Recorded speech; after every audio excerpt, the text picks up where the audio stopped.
নমস্কার, সবাইকে স্বাগত আরেকটি নতুন ভিডিওতে। আজকে আমরা এই পর্বে আমাদের স্কুল সার্ভিস কমিশন এসএসসি এর কথা মাথায় রেখে জিও টেকটনিক্সের বিখ্যাত বই এবং তাদের লেখক পরিচিতি সম্পর্কে জানব।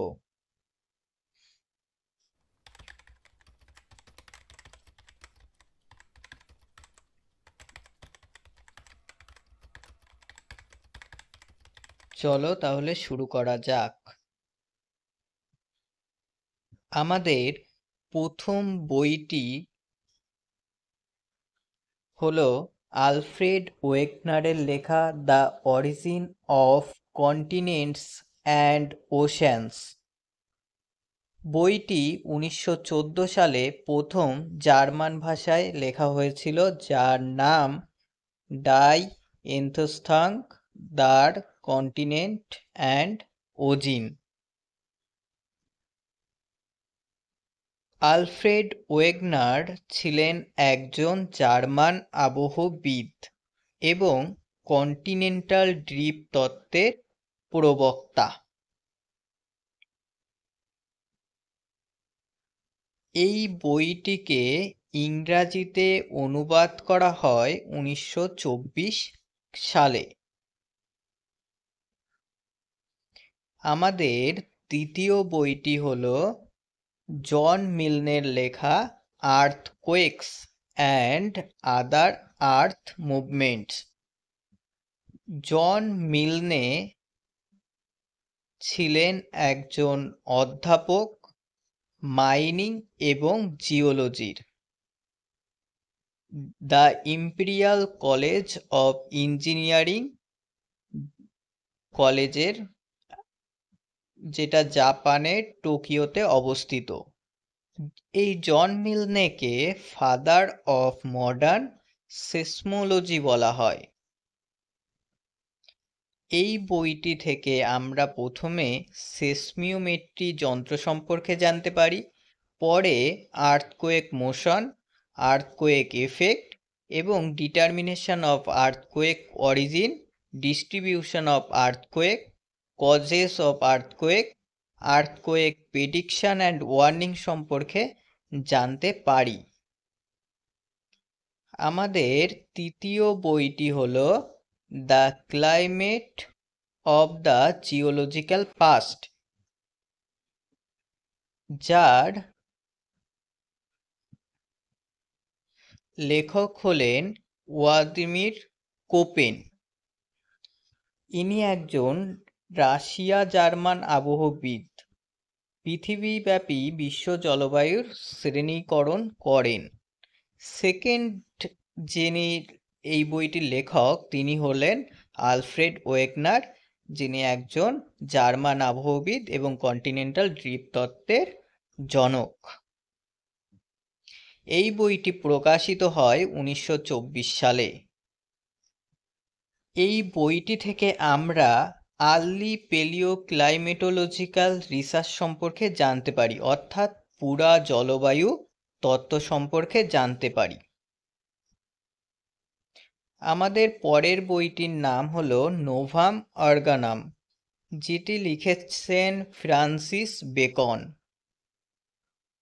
ফ্রান্সিস বেকন ছিলেন ব্রিটিশ দার্শনিক। নোভাম অর্গানাম বইটি প্রথমে লেখা হয় ল্যাটিন ভাষায় 1620 সালে। এই নোভাম অর্গানাম কথার অর্থ নিউ মেথড। পরের বইটি হলো ওসমন্ড ফিশারের লেখা physics of the earth crust.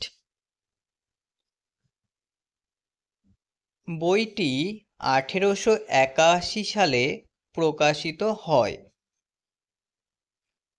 ওসমন্ড fisher ছিলেন ইংলিশ ক্লার্জিম্যান, অর্থাৎ প্রিস্ট বা পুরোহিত ধরনের, এবং জিওলজিস্ট এবং জিওফিজিক্সট।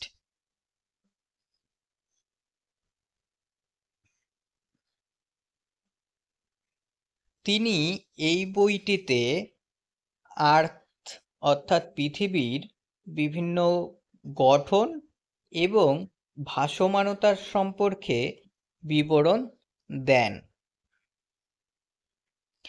পরবর্তী বইটি হল আলেকজান্ডার এর লেখা our wandering continents and hypothesis of continental drifting. বইটি প্রথম প্রকাশিত হয় 1937 খ্রিস্টাব্দে। এই ডুটয়েট আলেকজান্ডার ছিলেন একজন দক্ষিণ আফ্রিকার জিওলজিস্ট। ইনি কন্টিনেন্টাল ড্রিফট তত্ত্বের যে প্রমাণ সাউথ আফ্রিকার জিওলজি সম্পর্কে বিভিন্ন বিবরণ দিয়ে থাকেন। পরবর্তী বইটি হল the face of the earth. বইটির লেখক হলেন এডওয়ার্ড সুয়েস, যিনি একজন অস্ট্রেলিয়ান জিওলজিস্ট। তিনি সুপার কন্টিনেন্ট অর্থাৎ সমস্ত ভূখণ্ডকে একসাথে গন্ডোয়ানা এবং দ্য টেথিস ওশান সম্পর্কে বিবরণ দেন। এই বইটি প্রকাশিত হয় 1888 সালে। এই বইটির অরিজিনাল যে ভার্সন তার নাম হলো দাস অ্যান্টিটালস ডার এরিট।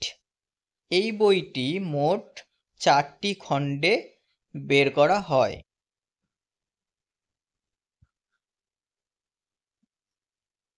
এই বইটি আমাদের শিলামণ্ডলের বিবর্তন সম্পর্কে ধারণা দেয়।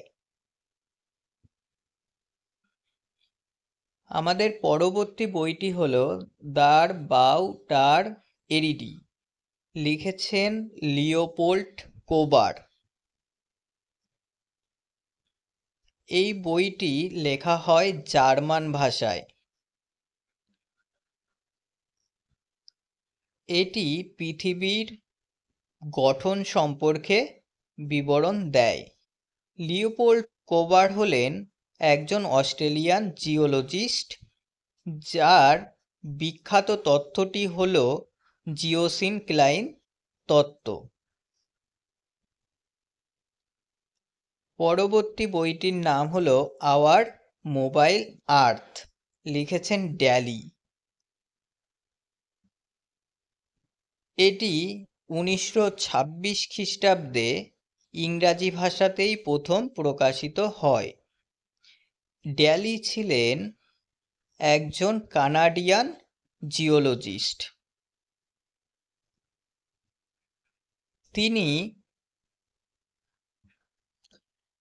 Formation of earth hypothesis of sliding continent ধারণাটি দেন।